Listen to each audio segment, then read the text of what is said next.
Well, it's a great honor for us to have an opportunity to receive this award.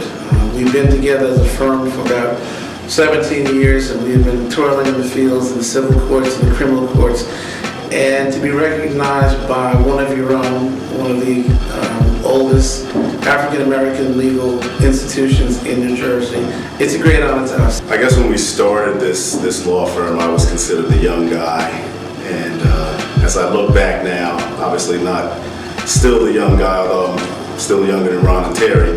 When we started out, we really didn't have much support in terms of finances. We didn't have much support in terms of clients. What we did have, though, was something that Ron had mentioned, which was a desire to be the best attorneys that we could be.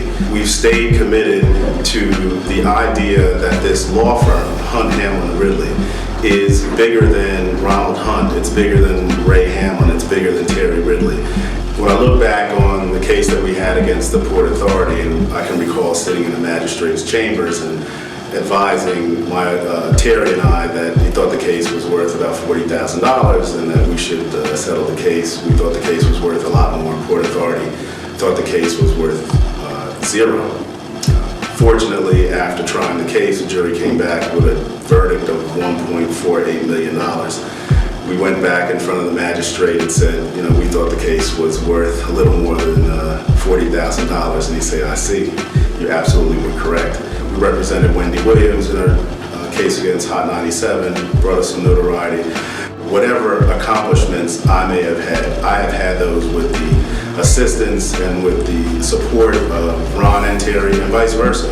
I think staying together this long as a firm has been really the biggest accomplishment, when there are folks who said that being a minority firm in private practice is passé. You know, there are a lot of people who built roads they knew they'd never walk on. We wouldn't be here if there wasn't any Martin Luther King or Fannie Lou Hamer or any number of nameless civil rights people who built paths for us to take.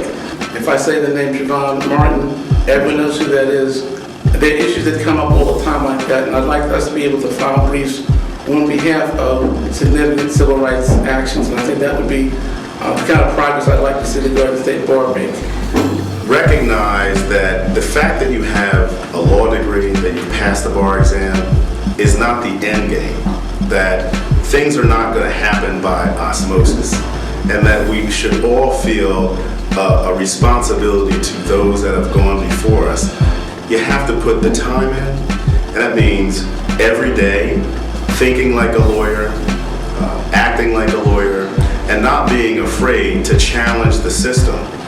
I've seen Ray Brown on a number of occasions, and I was always impressed with his almost encyclopedic knowledge of the law. And again, that takes years and a tremendous facility to do that. But that's something that we can all work for and strive for. And in terms of being fearless, it's the idea of not being afraid to challenge what the status quo is, because you have to be able to do that to make new law, to break new ground. Unfortunately, one of our partners isn't here, Terry Ridley. We're very sad about that, because he's recovering from a health situation. As between Ron and I and Terry, we will continue to practice as hard as we can, and we'd like to thank our families for their support, because long hours at the firm unfortunately takes time away from the family, but we appreciate your support in that regard.